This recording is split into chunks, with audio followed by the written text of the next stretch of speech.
सर्वात जास्त बेइज्जती तेव्हा फील होते जेव्हा घरचे दुकानातून आणलेलं सामान परत करायला पाठवतात.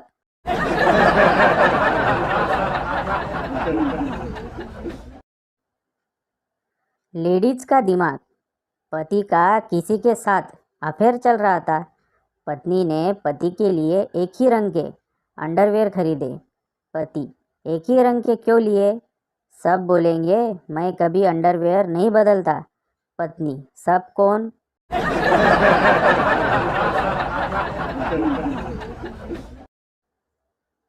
विद्यार्थी: आम्ही एक अशी गोष्ट केली ज्यामुळे तुम्ही भिंतीच्या आरपार पाहू शकता.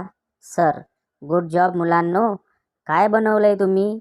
विद्यार्थी: आम्ही भिंतीला होल पाडलंय.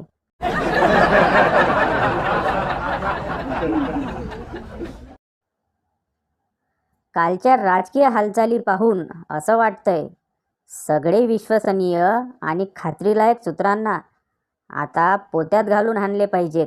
यांना काहीच माहीत नसतं.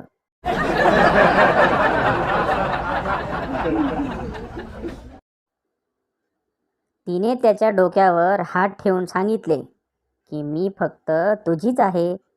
तेव्हापासून भावाचे केस गळणे सुरू झाले.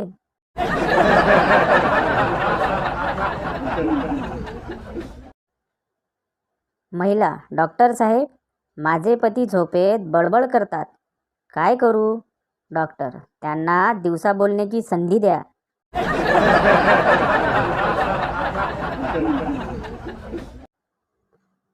जुन्या पिक्चरमध्ये गुंड पण खूप संस्कारी होते.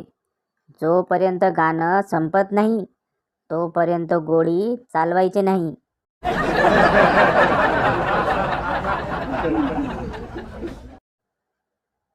बायको म्हणजे रिझर्व्ह बँक आणि नवरा म्हणजे जिल्हा सहकारी बँक. कितीही नीट वागा, रिझर्व्ह बँक विश्वास ठेवतच नाही.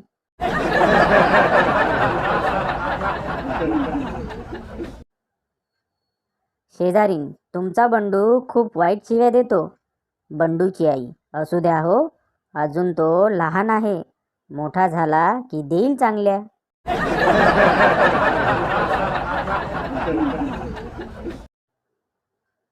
आमचा गण्या शाळेत असताना कोंबडा बनला, नोकरीला असताना बकरा बनला आणि लग्न झाल्यावर बैल बनला.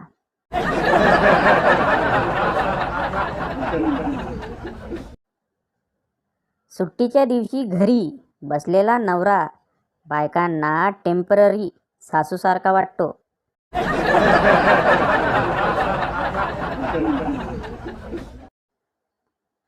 नवरा: तुम्ही बायका नेहमी नवऱ्याचं जेवण झाल्यावर मगच नंतर का जेवता?